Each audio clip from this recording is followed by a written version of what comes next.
마음의 의장 이효섭 1934년. 유라가 소파에 걸어앉아 화집의 장을 번기고 있는 동안에 나는 방 한 구석에서 알코올 풍로에 물을 끓이며 차 넣을 준비를 하고 있었다. 병든 아내가 치료를 칭탁하고 시골로 내려간 후로는 손수 차 만드는 것이 나의 일과의 하나였다. 차 도구의 일지를 방 안에 들여놓고 두터운 책상 옆에는 발자크 모양으로 따로 작은 탁자를 붙이고 그 위에 커다란 커피잔을 올려놓았다. 소스런 발자크의 꽁무니에도 못 미치면서. 파코레트에 두 사람분의 모카 가루를 불량하여 넣으면서 나는 은근히 유라를 관찰하였다. 요전 음악회에 갔던 때보다도 더 여윈 듯하다. 자부죽이 숙인 고개 밑으로 콧등이 오똑 솟고 눈두덩 밑이 낭떠러기같이 푹 빠졌다. 그 속은 산골짜기에 잠긴 조그마한 호수와도 같다. 기다란 속눈썹은 호수가에 밋밋하게 늘어선 전나무 수풀이다. 창백한 두 볼, 좀 더 실팍하였건만 지금에는 대패로 민 듯이 팽팽하게 들었다. 그가 보고 있는 그림은 슬픈 그림이다. 하얀 시트 위에 누운 병든 소녀의 그림이다. 깊게 빠진 눈 위에 검게 그림자지고 까스르던 속눈썹에 맺힌 눈물이 그 그림자 속에서 구슬같이 빛났다. 검게 질린 입술 사이로 두어 대의 이가 힘없이 드러나 보이고 여러 해친 가슴 위에 옷섭이 어지럽다. 그 그림을 오랫동안 들여다보던 유라는 책장을 번기면서 문득 나의 시선을 느꼈는지 고개를 쳐들었다. 반짝하는 맑은 눈망울이 호수 속에 비친 별 그림자와도 같다. 미소를 띠기는 하였으나 그것은 지새는 달 그림자와도 같이 여린 것이요. 그의 표정은 마치 그가 들여다보고 있던 그림 속의 소녀의 그것과도 같이 애잔하고 슬픈 것이었다. 손수 넣으시기 수고스럽죠. 혼자니까 할 수 없지. 마치 이 대답이 탓인 듯이 유라는 책을 놓고 일어섰다. 제가 넣을게요. 나는 대신 소파에 앉아 화집을 들고 그가 벗긴 페이지 위를 보았다. 바로 등 뒤의 병든 소녀의 그림과는 정반대로 실파간 팔 위에 뾰족한 턱을 고이고 만면 미소를 띤 유쾌한 소녀의 그림. 그 한 장의 그림의 양면은 바로 그대로 유라의 우울하고 향기로운 양면과도 같다고 생각하고 있는 동안에 유라는 향기 높은 두 잔의 커피를 탁자 위에 옮겨 놓았다. 이렇게 진하게 넣으시니 부인은 결국 이 독한 차와 씨름하다가 지고 내려가신 셈이죠. 아내에 관하여는 더 이야기하지 맙시다. 저도 독한 커피와 결단하여 볼까요? 차를 마시는 사이사이에도 호도를 깨면서 나는 그의 말에 호도와 같이 풍미 깊음을 느꼈다. 한편 저기 기꺼워하는 오늘의 그를 귀엽게 여겼다. 그의 기꺼움을 살리기 위하여 차 시간을 마친 후 그의 청대로 거리를 거닐기로 하였다. 나의 생활 속에서 어느 틈엔지 산보의 길로 작정된 거리를 지나서 우리는 불란서 교회를 옆에 낀 우뚝 솟은 언덕에까지 이르렀다. 여리고 애잔한 그가 오늘에는 건각이었다. 아내와 세 사람이 같이 다닐 때에는 여짓 말도 잘 안 하고 별로 쭈밋쭈밋하며 유라는 세 사람 중에 그림자 같은 존재더니 오늘에는 그가 마치 산보의 주인과도 같이 활기 있고 유쾌하게 서둘렀다. 곁에 부인이 안 계시니 흡흡하고 섭섭하시지요.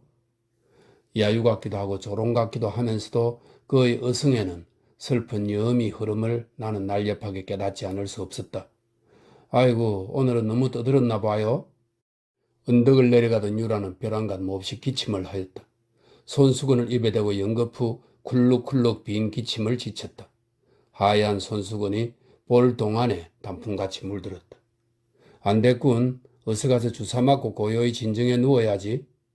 나는 황당하게 그의 몸을 어루만지면서 흥분된 그의 몸과 감정을 가라앉히려 애썼다. 날마다 한 대씩 야토코닌을 맞는 그의 몸을 그와 같은 흥분에 이끈 것이 모두 나의 죄의 가치도 생각되었다. 한참 동안이나 굴룩거리고 섰는 유라는 겨우 기침을 가라앉힌 후 고요히 언덕을 걸어 내려갔다. 교회의 뜰 앞 가을 나뭇가지에서 물던 낙엽이 두어 잎 휘날려 떨어지자 교회의 높은 다락에서 벼랑간 종이 댕댕 울리기 시작하였다. 종소리에 귀 기울이고 쓰러진 듯이 주춤 물러섰던 유라는 천천히 발을 떼놓으면서 느끼는 듯한 슬픈 음성으로 한 토막의 시를 읊었다. 레 살로롱, 데 비올롱, 드 드토르, 브레상몽 쿨, 드녀랑 쾌엘, 모노토르. 불란스 말로 읊은 베를레르의 샹숑 도토르의 시 한 구절이 나의 가슴조차에 울려오는 듯이 구슬프게 울렸다. 교회의 종소리가 이 시 속의 비올롱 그것이었다. 나는 들까부는 유라의 심해를 어떻게 하면 진정시킬지를 몰랐다. 유라를 보내고 돌아온 나는 그가 오래전에 빌려갔다 아까 돌려온 나의 소설책 첫 장에서 난잡한 그의 낙서를 발견하였다. 그 역 베를레르의 슬픈 시의 한 구절이었다. 갈팡질팡하는 그의 어지러운 심사와도 같이 불란스 원문이 난잡히 흘려 있었다. 맑게 개인 다음 일요일 유라는 저기 건강을 회복한 듯이 홀가분한 치장으로 일찍이 찾아왔다. 기침 없는 그의 얼굴은 대낮의 바다같이 잔잔하고 고요하다. 벼랑간 바다가 보고 싶어요. 가을 바다가. 아스파라거스와도 같은 애잔한 그의 건강을 측은히 여겨 나는 그의 청이면 대개 거절하지 않았다. 느린 기차에 1시간 남짓이 흔들린 후 우리는 가을 바다를 찾았다. 새까만 드레스에 새빨간 목도리를 감은 맵시 고운 그의 양자가 야트막한 창고가 늘어선 지저분한 부두와는 모래 속의 구슬과도 같이 어울리지 않았다. 그를 둘러싸고 있는 모든 물건과 구성과 배치가 유라의 일신을 마치 보석과도 같이 구별해 놓았다. 그의 옆에 붙어있는 내 자신조차 그의 기품 높은 모양과는 조화되지 못하고 스스로 구별될는지 모른다. 나는 새삼스럽게 유라의 태양과도 같은 존재를 느꼈다. 하기는 이것이 알 수 없이 침착을 잃은 나의 마음의 탓인지도 모르지만 그만큼 그가 차차 나의 마음의 세상에 침범하여 온 것을 깨닫고 나는 돌연히 마음의 떨림을 느꼈다. 부두를 떠나 긴 방축을 건너 섬에 이르렀을 때에 한낮을 훨씬 진한 바다는 차차 거칠게 수물거리기 시작하였다. 만목 거칠은 배경 속에서 유라의 자체는 더 한층 뛰어나 보였다. 그것은 맑게 타오르는 한 송이의 성스러운 불덩이였다. 파도가 찰락거리는 모래벌을 걸으며 바닷속에 옷둘하게 뛰어난 바위를 더듬어 올랐다. 모진 바람에 나부끼는 유라의 붉은 목도리는 활활 붙는 불꽃이었다. 몇 걸음 앞서서 험한 바위 언덕을 더듬는 유라의 치맛자락을 모진 바람이 졸지에 휙 불어올리는 순간 하얗게 드러난 허벅살의 한 점이 번개같이 나의 눈을 쏘았다.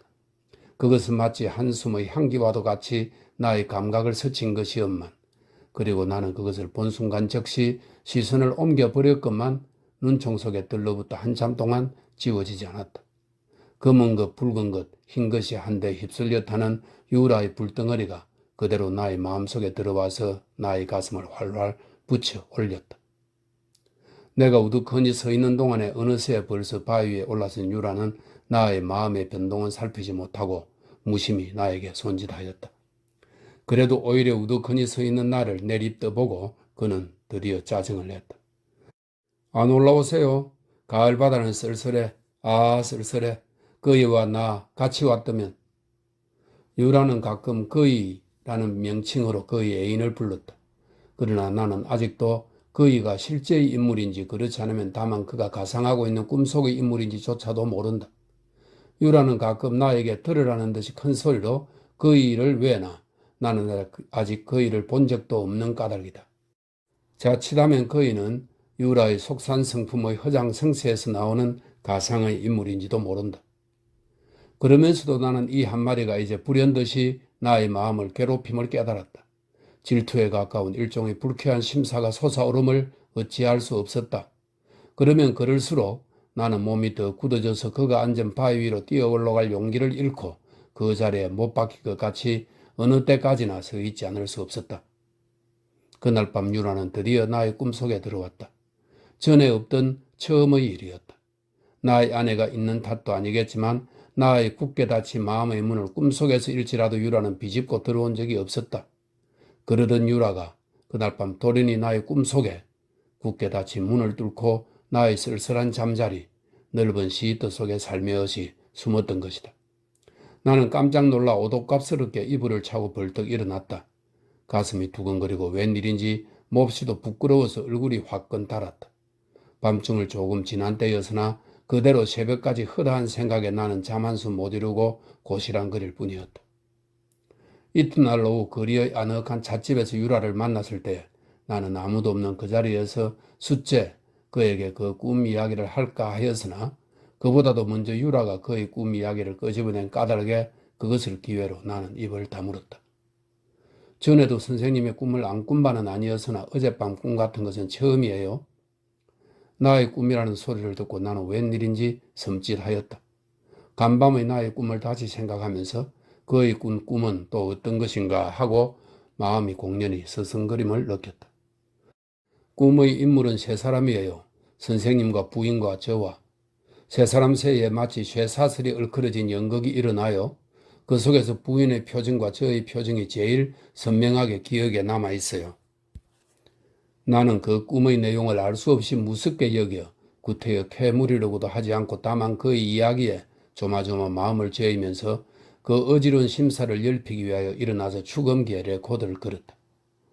그러나 기타가 가늘게 뜯는 바칼로르의 연연한 음률은 결코 차점 안의 정막을 깨뜨리지 아니하고 도리어 고요하고 약간 슬픈 정서를 자아내었다. 고요한 정서 속에서 유라는 꿈의 열정을 결코 잊지 않았다. 꿈 속에서 하던 제 표정을 이 자리에서 또 한번 해볼까요? 망측한 표정을 보시지 않으시려거든. 자, 눈을 감으세요. 저 혼자 그 표정을 또 한번 살려볼게요. 나는 한참 동안이나 진득이 눈을 감았다가 그것이 어리석음을 깨닫고 반분 동안이나 지난 후일까 문득 다시 눈을 떴다. 순간 나는 나의 앞에 바짝 다가 있는 유라의 얼굴을 보았다. 내가 눈을 뜬 다음 순간 그의 얼굴은 마치 달팽이같이 저편으로 움츠러들었다. 같은 순간에 얼굴의 표정도 꺼졌기 때문에 그가 어떤 표정을 지었던가는 물론 알 바가 없이 놓쳐버렸다. 익숙한 표정으로 돌아간 유라의 나색은 붉어졌다 푸르러졌다 하얗다 푸르러졌다가 다시 붉어진 듯도 하였다. 그의 무참해하는 양을 차마 볼 수 없어서 나는 자리를 일어나서 마침 끝난 바카로의 곡조를 다시 걸었다. 유라가 지었던 표정은 대체 어떠한 것인가를 나는 수수께끼를 풀듯이 곰곰이 생각하면서 다시 병이 도져서 유라는 그 후 여러 날 동안 모양을 보이지 않았다. 그러나 나의 생일날에는 가뿐하게 단장을 하고 아침부터 왔다. 품 안에 가지가지의 선물을 가득히 들고. 1년에 하루 오는 생일날 이렇게 우울하게 책상 앞에 앉아 계세요? 나의 울과는 반대로 그는 마치 그 자신의 생일인 것과도 같이 향기롭게 서둘렀다. 한 묶음의 초초한 프리자를 화병에 세워 책상 위를 장식한 후 그는 그가 가져온 선물의 볼을 펴었다. 이 속에 무엇이 들었겠어요? 판도라의 상자가 아니니 괜히 괴악한 건 안 나오겠죠. 대답 없이 보고 있으리니 그는 부피 큰 버스데이 케이크를 내어 책상 복판에 놓았다. 과자 위에는 전면에 가득히 나의 이름이 수놓여 있었다. 나는 그의 세밀한 용의에 놀라는 동시에 너무도 과한 염려를 미안히 여겨 알맞은 감사의 말을 찾지 못하였다. 오늘은 제가 산타클로스예요. 유라는 마치 신부와도 같이 명랑하게 웃으면서 나의 절개하는 호두, 초콜릿 등이 담긴 기다란 양말짝을 책상 모서리에 걸었다. 소설 쓰는 책상은 때 아닌 크리스마스 식탁으로 변하였다. 그리고 밤에는 여기다 촛불을 거둬 켜지요.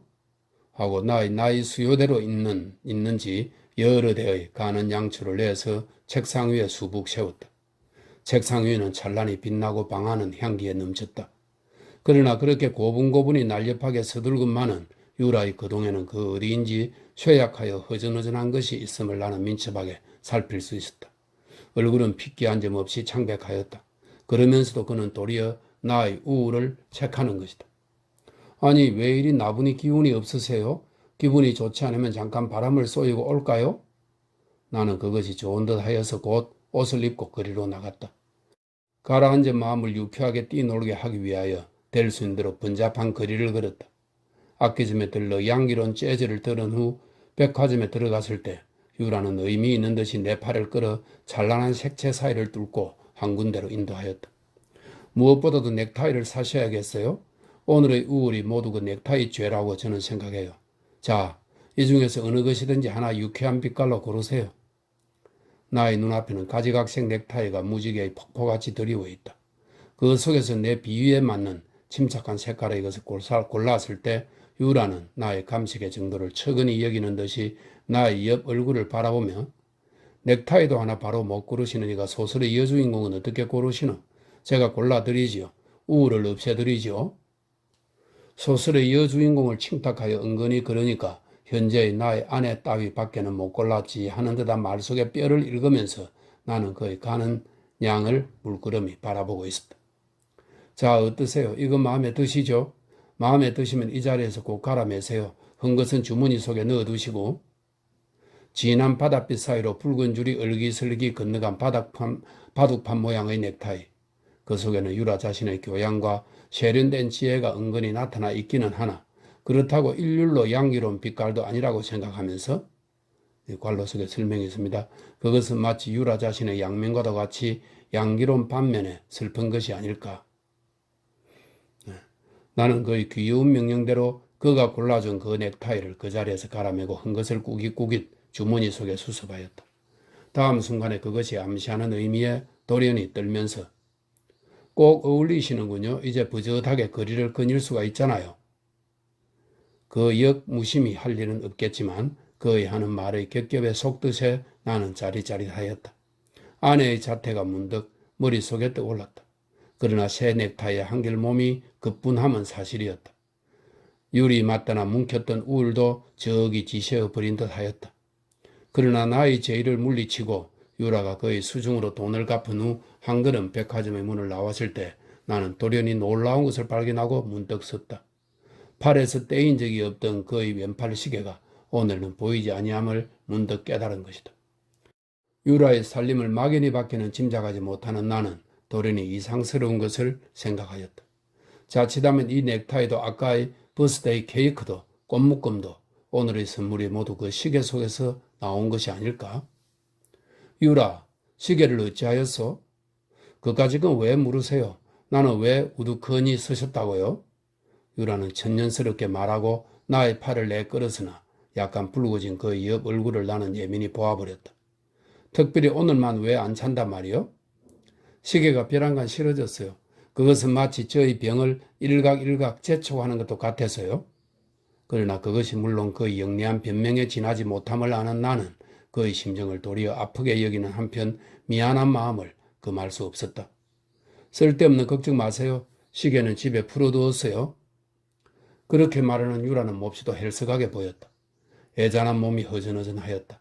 또 기침이 나오지 않을까 하고 염려하는 나는 그를 부축하는 듯이 끌고 넓은 거리로 나와 십자로를 건너려 할 때에 돌연히 나타난 난데없는 상녀의 행렬에 앞길을 막히어버렸다. 에그, 상녀를 몹시 싫어하고 무서워하는 유라는 벼랑간 소스라치면서 나에게 전신을 의지하였다. 입술이 볼 동안의 핏기를 잃고 파랗게 질렸다. 마치 붉은 꽃판이 약병 속에서 하얗게 표백되는 것과도 같이 전신이 순식간에 백지장같이 열워졌다. 홀가분한 그의 몸이었만 의식을 잃음에 따라 나의 팔 안에 무겁게 드리웠다.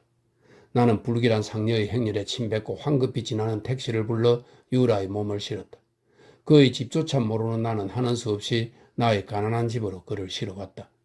휘장 속 침대 위에 누이고 곧 의사를 불렀다. 의사의 응급수단에 유라는 최면술에 걸렸던 사람같이 맥없이 깨어났다. 나는 안심은 하였으나 그러나 그의 안색은 여전히 창백하고 전신은 맥이 약하고 두 눈의 광채조차 심히 없다. 가지가지 여러 대의 주사를 베푼 후 의사는 가버렸다. 의사가 나가자마자 유라는 벌떡 일어나면서 슬픈 얼굴로 미소를 띄었다. 물론 이전보다는 못하였으나 두 눈에는 광채조차 띄었다. 아니 얘가 어디요? 선생님의 방, 선생님의 침대. 귀엽고 선생님의 침대에 누웠군요. 선생님의 코피와 실험에서 이긴 셈이죠. 일어나서는 안 돼요. 떠들어서는 안 돼요.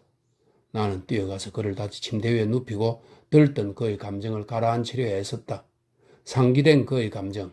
그것은 마치 타고난 나머지에 마지막으로 활짝 타오르는 불꽃과도 같이 아름다운 것이었다. 저는 이제 올 곳에 온 것 같아요. 기다란 여행을 마치고 기어코 목적지에 도달한 셈이에요. 안심하고 눈을 감겠어요. 내일에 이 목숨이 지난다 하더라도 하나할 것 없어요. 흥분 속에서 나다보니 짓거리는 한마디 한마디가 그의 건강을 방울방울 해롭히는 것을 아는 나는 한우 없이 싫은 소리로 그를 위협할 수밖에는 없었다. 유라가 너무 떠들면 나는 그리로 나가버리겠소. 안 짓거릴 게 나가지 마세요. 나가지 마시고 언제까지든지 제 옆에 앉아 계세요. 이 침대 위에 시트 위에. 그러면 언제인가 꾼 꿈 얘기를 해드릴게요. 이야기를 하면 도로 찌꺼리는 셈이 아니요. 그럼 이야기는 그만두고 그때의 표정을 해 보일게요. 어두워진 양초에 불을 켜주세요. 선생님의 나이 수요대로 있는 양초에 저에다 불을 켜주세요. 오늘은 왜 선생님의 탄생일이 아니에요? 나는 사실 나이 수요대로 있는 수십 가락의 초에 일일이 불을 다리면서 그의 주밀한 용의에 다시 놀라지 않을 수 없었다. 다 켜고 난 후에 전깃불을 죽였다. 방 안은 일시에 꽃핀 듯이 밝고 책상 위는 잔치상같이 찬란하였다. 그러나 그것은 나의 생일을 위한 찬란이라는 것보다도 유라의 병상을 장식하는 광채와도 같아서 불길한 예감이 한결같이 나의 마음을 괴롭혔다. 선생님의 나이대로 있는 촛불은 선생님의 광명이지요. 이 광명 속에서 저는 마치 천사와도 같이 몸이 거뿐함을 느껴요. 유라의 맑은 눈총이 촛불의 광채를 받아 아름답게 타올랐다. 얼굴에는 만족의 빛이 그득이 넘쳤다. 심드렁해서 책상 앞에도 앉지 못하고 넋을 잃은 듯이 우두커니 서 있는 나에게는 하얀 프리자의 향기가 마치 죽음의 향기 같은 생각이 불현듯이 들었다. 그에도 못 넘기고 유라는 드디어 떠나버렸다. 마치 꽃의 향기같이도 여리게 사라져버렸다. 그와는 반대로 고향에서 정량하던 아내는 건강을 회복하고 다시 올라왔다. 아내 역시 그의 죽음을 지극히 슬퍼하였다. 유라가 나에게 남기고 간 것은 베를레르의 시의 낙서와 아롱아롱한 넥타이와 그리고 가지가지의 은근한 마음의 향기였다. 마음의 향기. 그는 짧은 생애를 마음으로만 산 마음의 귀족이었다. 그의 육체의 살림은 빈곤하였으나 마음의 생활은 풍부하였다. 고독히 사라진 유라, 마음의 귀족. 나는 그를 그립게 생각할 때마다 그의 넥타이로 갈아매고 거리로 거닌다. 그러면 나는 마치 그가 살아있을 때와 마찬가지로 나의 옆에 오정오정 따라옴을 느낀다. 여윈 얼굴에 맑은 눈총을 반짝이면서 기다란 속눈썹에 애수를 담고 한마디 말없이 나의 걸음에 뒤떨어지지 않으려고 애잔한 발을 제게 떼놓으면서 그럴 때의 그의 얼굴에는 그가 낙서한 베를레르의 시의 구절이 바로 그대로 번역되어 적혀 있음을 나는 본다. 거리에 비 퍼붓듯 내 마음에 눈물 솟네. 마음속 파고드는 이 내 슬픔 대체 어인 영고인고.